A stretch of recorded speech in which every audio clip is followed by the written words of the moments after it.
for my Consumer Reports weeknights at 11 on the Night Beat. It's coverage you can count on. Remember, don't waste your money. It's Ellen's All-Star Olympic Show.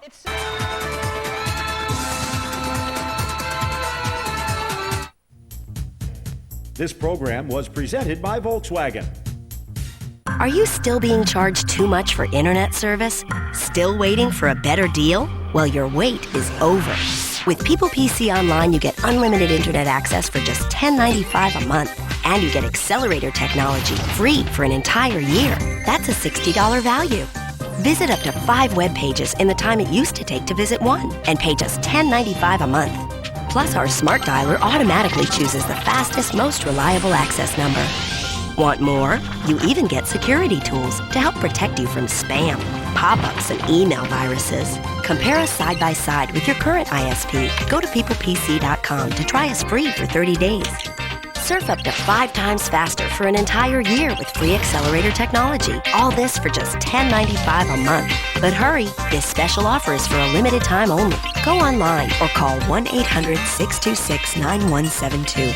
People PC Online with free accelerator. A better way to internet. Coming up next, American soccer.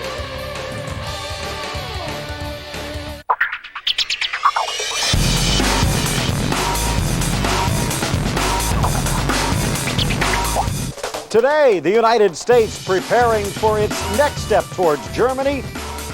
One of the opponents they'll face having a nightmare in Africa. Well, the Metro Stars look to end their nightmare in Major League Soccer. Today on American Soccer. Hello, everybody. I'm Phil Shane, along with Ray Hudson and Lindsey Dean, and glad you could join us today. And as we get set for today's show, we want to remind you that we'll be going to be talking about a lot of what's going on in the offseason. Hot stove stuff in regards to Freddie Adu's potential move to Chelsea. That's one of the topics. But with the U.S. getting set to face Japan, Lindsey, this is going to be a much tougher test than last time out. Yeah, and it's a good thing, really. Not the Norwegian team here, the Norwegian kids, so to speak. This will be a much more difficult opponent and a much more realistic gauge, I think, guys, for Bruce Arena to really evaluate some of these positions. Left back, we'll talk about that a little later on. And, of course, Taylor Twellman, is he going to get back on the goal-scoring streak again? You know, it's just one of the last chances that Bruce will have to really evaluate his chance. This isn't for our entertainment, let me tell you. This is for Bruce Arena's coaches and himself, of course, to look at specifically against good domestic opposition. When I say domestic, it'll be a domestic J-League team that's bringing all of their players. The big key players are going to be missing, but it'll be a good comparison of MLS and the Japanese league. Well, if we could, let's take a look at some of what we might have the chance to see as the J-League plus Shinji Ono, and really a fast, physical team, a very similar team to what the U.S. has tried to do in the past. So in many ways, it might be a chance to look in the mirror for the United States. Will they like what they see? Well, again, with the Japanese, this is a team that, I guess, tempted to deceive the last time out when they were the hosts. So they do have something to prove coming up for 2006, and they do have some firepower. Certainly a good team. There'll be no Nakata, Inamoto, Nakamura, Nakata. I'm seeing these Japanese very well, lads. I'm seeing this. I think you've been practicing it, Dad. Yeah, good at Japanese. Okay. But they're a good, talented team. Very quick players, obviously, super fit. Zico, meanwhile, again with that Brazilian influence, still in charge of this team. So he has been there long enough, similar to Bruce Arena, in the fact that he knows what he's going to get when he puts players out. The technique of these players will definitely be sharpened by a player of that sort of quality. And the type of style that they'll be facing the United States this week is going to be, like we said, an authentic test, especially for some of the fringe players that are still on the bubble. They need to produce this week against a quality opponent. And you're talking about the pace of the play, I think, is going to be a little bit quicker. I think they're going to be facing overall quicker players, fast dribblers, very quick in small spaces. Yeah, so quick that'll thinkers. be something. We'll see how the U.S. defends against those types of individuals. Now, there were 2 players that were sent back to their club teams prior to the training camp opening up for Japan. After the Norway game, Steve Ralston still a little bit nicked up going back to the Revolution. And Freddie Adu, after a talk with Bruce Arena, who told him that his best chance to make the World Cup squad for 2006 would be to go back to D.C., earn a starting spot, and play well in MLS. rather than just 1 week of camps, to actually do something consistent over the period of a championship. And guys, Bruce Arena has showed consistency. If you're playing well for your club, he's going to give you a shot. It's tremendous coaching by Bruce. I think it's exactly what Adu needs. We all, you hear and read a lot of people asking to be, the kid to be thrown in, and it just doesn't work that way on the international arena. And Bruce has said to him, listen, you want to get in, you got to go out, earn your spot, dig yourself a foxhole, and produce the feathers that we all know you've got, and really razzle-dazzle this season. Show enough throughout your domestic performances for DC United that I cannot leave you out. Because I think the squad themselves would love to have Freddie on board. We saw that on the bench last year. Yeah, it'd be wonderful. But not just on that level. They'd love to have him because he has that X factor. He's developing, but he's got to get it into gear, and he's got to do it consistently. Because we know that we've seen some flashes of Freddie last year. For the last 2 seasons, has he put 4, 5, 6 games together where you go, wow, knockout? I'm not so sure that we have. Bruce is saying, if you want to go to the World Cup, that's what you've got to do. It's a great carrot in front of the boy. Now, at the same point, Lindsay, a couple of weeks ago, kind of tossing a carrot and a stick at Taylor Twellman, who responded, not so much because of us and Lindsay in particular. I don't think so. But he did realize that time was running out, as you had the chance to hear from him last week. So when you take a look at the forwards, Brian McBride scores again for Fulham. Eddie Johnson getting healthy again, but they're all in this big mix. And what are you going to do if you're Bruce Arena?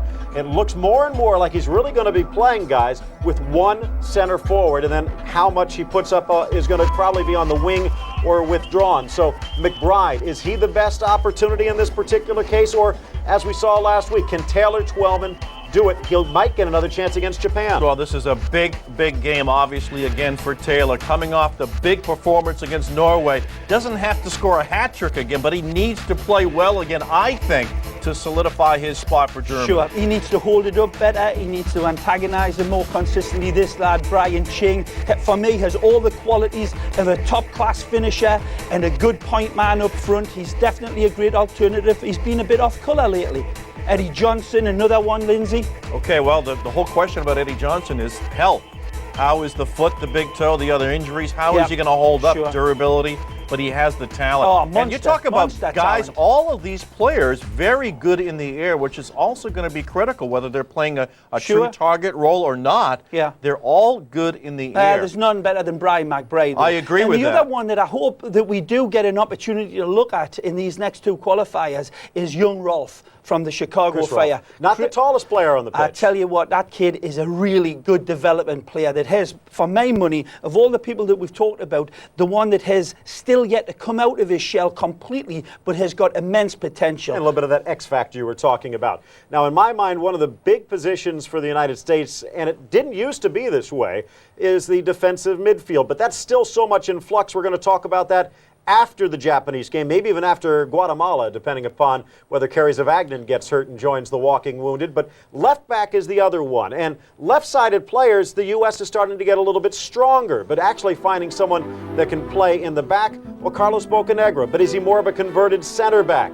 He has played a lot in the 3-back system on the left side, but can he really give you that work up and down the flank that Bruce Arena likes? Well, that's a very key point. Can he race up and down that flank constantly? You see Eddie Lewis, he probably really naturally, he can do it, but he's probably naturally a left midfielder rather than a fullback. I have a little concern about his experience tracking back and defending in that area. Well, the Real Madrid defenders do it in a similar vein. I'm not comparing those guys with Lewis, but it's the same sort of mentality and conviction of attacking, and I think Lewis does it better than anybody that Bruce has got available personally. Now, Heath Pearce might be an X factor in terms of the position. He's relatively speaking unknown, but he's a natural left-sided player, and he has some versatility, guys. Yeah. He can play left midfield or left back. Now, the guy who's really impressed over the last couple of days is Todd Donovan.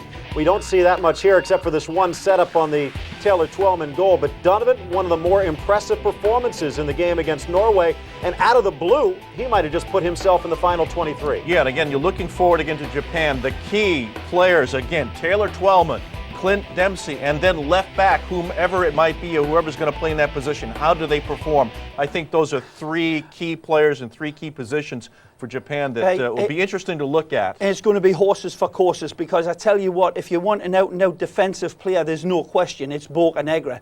Bocanegra, for me, is a rock-solid defender. Oh, he has all the flank, or is he a center? But can he get out there and play on that flank? I think he can. Personally, I don't think he's going to give you that dynamo effort that the boys that we've just been talking about Donovan, for me, I know that the San Jose Earthquakes adored this player when he was with him. They did not want to let him go, and they spoke as highly of him as anybody in that team, and he's coming on. He's moving up through the gears. I tell you what though, when it comes down to the heat of the battle in Germany, I'm not so sure if Bruce won't not go for Bocanegra personally. See, in my mind, though, and we don't have time to talk about it, so I might have the last word on this one for once, but you take a look at what's going on the other side, what he did with Tony Sane, converting him into a right back. You also take a look at what he's tried to do with Chris Klein. Coming off of a very strong performance this year with Leeds, would not be surprised if it's Eddie Lewis. He showed the determination to play some defense, and this is a guy who probably serves a better ball than anyone on the U.S. squad. I agree. We'll find out how that works out once the Europeans get into contention with our Poland and Germany games coming up. But again, U.S.-Japan coming up on Friday. When we come back, the next step in U.S. development, the youth ranks, the college ranks. Paul Gardner has an opinion. He'll share it with us. Are you still being charged too much for internet service? Still waiting for a better deal? Well, your wait is over. With People PC Online, you get unlimited internet access for just $10.95 a month. And you get accelerator technology free for an entire year. That's a $60 value. Visit up to 5 web pages in the time it used to take to visit one, and pay just $10.95 a month. Plus, our smart dialer automatically chooses the fastest, most reliable access number. Want more? You even get security tools to help protect you from spam, pop-ups, and email viruses. Compare us side by side with your current ISP. Go to peoplepc.com to try us free for 30 days. Surf up to 5 times faster for an entire year with free accelerator technology. All this for just $10.95 a month. But hurry, this special offer is for a limited time only. Go online or call 1-800-626-9172. People PC Online with free accelerator. A better way to internet. Goal TV. Experience soccer. Osasuna could spark a counterattack. Osasuna working across midfield. They slow up the transition and stretch the field to the far side. 3 options inside the box. Laid off in the corner. The cross comes in. Headed on Gage. Goal! Lasso! Go Lasso! Osasuna in front, 1-0. That time, Del Porte got a good ball, had some room on the far side, laid it off nicely, and that was a terrific service into the box that time. Hit first time, I think the goal by Raul Garcia. His second in league play.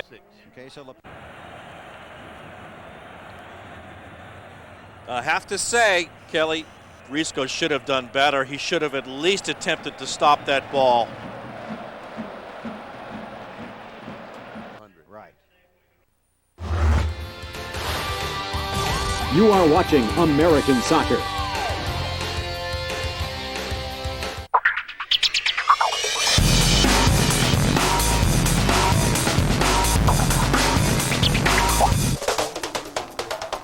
Wasn't that long ago that American Soccer and Goal TV were at the NSCAA convention, and along with, I guess, Lindsay and Ray, a chance to talk soccer with a lot of the makers, the shakers, and I guess the people that are on the outside, the mountaintop, looking down a little bit, and you had the chance to talk with one of them. Yeah, I did, actually. We had a chance to talk about a very interesting topic. We call it player development. It means a lot of things to a lot of different persons, but really in the United States, these days at least, it means the discussions of topics like, is it really worthwhile to draft players into the pros from out of the college and university level, and if not, what is the best solution? I had a chance to talk